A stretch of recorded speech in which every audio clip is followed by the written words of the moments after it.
If you talk about the recent theoretical orientations, what are the recent theoretical orientations? I think the recent theoretical orientations can be, because I have already given a time framework up to 77. Then after 77, you can talk about 1991. This is one recent orientations wherein you can look at the policies and the policies being formulated. Indian democracy is getting mature day by day. I think, but 77 to 1991. But after 1991, you have a different kind of era which has emerged. I think that era is era of globalization, privatisation, and liberalisation.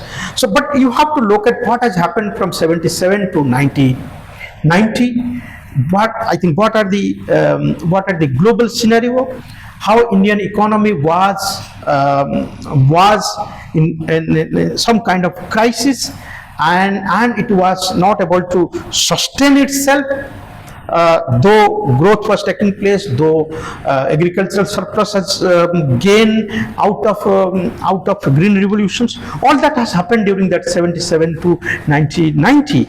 But that was not enough as far as the global economic order is concerned. So during this particular period, India was progressing, policies were formulated, five-year plans were very effectively implemented. We were taking agriculture towards industrializations. You have come up with white revolutions, we have come up with the green revolutions. I think all that's happening, so you can look at during 77 to 1991. But after 1991, I have said that new kind of era which has emerged, that is called the era of LPG, liberalisation, privatisation, globalisation, and this kind of, specifically this kind of model is a kind of model wherein you have to compete with the global society. And of course the debate was whether what is the role of state. So the role of state was also diminished, because as our constitutional founding fathers were focusing on Indian society, specifically a kind of socialist pattern of system. But this socialist pattern of system, where you can look at the role of state. The state has to play a very crucial role as far as people's welfare is concerned. So people welfaristic attitude is the attitude not only of the government but also the state. I think that is called Ambedkar's state, Ambedkar's notion of state socialism, the state socialism of Dr. Ambedkar, where he given a much more importance to state. State has to play the role of welfare. But after 1991, of course it was there up to 1991, so therefore you have policies, therefore you have five-year policies and all this reaching to the unreached. All these Garibi Hatao, I think all these slogans were very popular during that particular time. But what has happened after 1991 onwards? But 1991, I think I can say that 1991 to 2010, this may be one kind of periodization where you can see the progress of last 20 years, specifically from 91 to 2010, then 2010, or you can come up to 2014. After 2014, then this 15 years. I think these are the classifications where you can look at the recent theoretical orientations in Indian sociology. What has happened after 1991 to 2014, that framework we take. So during this particular period, focus was on privatization,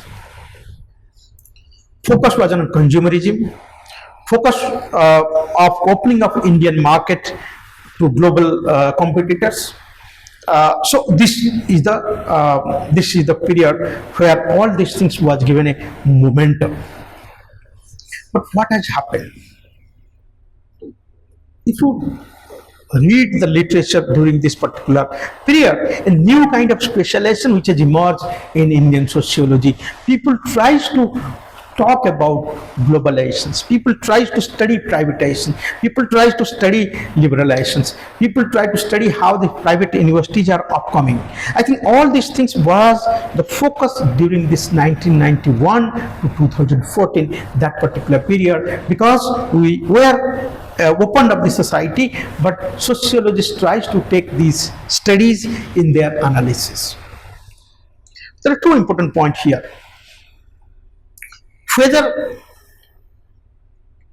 we follow a capitalist mode of governance or a capitalist orientation of society. But in the capitalistic orientation of society, market plays a very important role. So, market were given importance. But if we look at the debate during this particular period, when this liberalisation policy was adopted, the debate was we should go for liberalizations, but with a human face. So what does it mean that our political thinkers could able to see that we are heading towards capitalism, no problem, but where is the human face? Human face in the sense, what about the people, those who do not have capital, those who do not have good English educations, people do not have computer learnings. So what will happen to these group of the society? I think therefore during 91 to 2010 or 14 you can see that human face was all the time advocated that we should go for open up the market, but certainly we must think about the poor, we must think about the bourgeois, we must think about the proletariat, we must think about the people, those who are struggling for 2 square meals per day. So therefore a specific orientation, specific package, of course out of such package a new term which has come up, you must have been located. Now that's the corporate social responsibility. So this is a new kind of form or new how capitalist has to come forward to contribute to the society, specifically the human face or the social aspect of it. So the social aspects were being focused by corporate social responsibility. That means the corporate houses must take the role of the society or take the role of playing such level fields by which we can maintain a sense of equality and sense of accessing opportunities. I think therefore the corporate social responsibility has emerged during this particular period. Then the last point, you can say what has happened 2014 onwards. I don't know much about it, but as a student of society, you must open your mind and eyes to how there is a corporate and political nexus which has emerged. But it doesn't mean that it was not there earlier, but it was not that very apparent. This apparent corporate houses and nexus between corporate houses and political leaders, I think that has grown during 2014 to 2025. You can see the nexus between the corporate houses and the political leaders. Secondly, the nationalized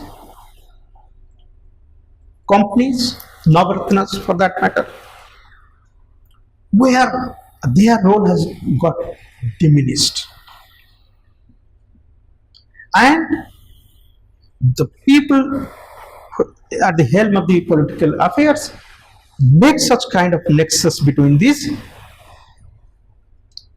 capitalist houses and I think it is not the people of the people or by the people or for the people, rather it's just a kind of opposites. It's a kind of governance. It's a kind of governance by the corporate houses, and the governance is for them, and all these assets were in one way or other being promoted. Of course, all that has started because of this 1991 policies, Of course, it has a positive aspect. Certainly, certain companies of Indian companies could able to make their presence felt at global level. But that needs a proper study and analysis that how these companies perform and what is their stake as far as the global situation is concerned. But 2014 onwards, I think if you analyze these studies, of course, there is a euphoria of nationalism which has also emerged, and you can see that a kind of fear psychosis among certain sections of the society, which has also emerged because of creating false narratives and creating a kind of a political atmosphere wherein the secularistic way of Indian society or secular aspects of Indian people, I think has been is being somehow not questioned. You can say somehow it has diminished. You can say the characters of Indian society, specifically the secular character of Indian society, has diminished because of these things. I think these are the two latest phase of sociology, and there are many sociological studies which has emerged during this particular. One book we can refer here. Yogen Singh's the last book, Globalization. I'm not able to recall the name of the book, but it's on globalization, culture change and globalizations. The book's name is Culture Change and Globalizations. You can look at that during 1991 to maybe 2000, he's trying to talk about how a new phenomena of globalization has emerged. Not only Yogen Singh's, you can see there are many other writings where you can locate globalization is being studied in Indian sociology. And then 2014 onwards, there are other studies where you can see the points which I have narrated by referring to their studies. I think that's all about the recent political and social happenings or recent orientations for that matter. You can see in that particular context, I have given a kind of framework from 1952 to 2025. I think that framework will help you to locate your understanding about Indian society and Indian social realities. Thank you very much. Any questions?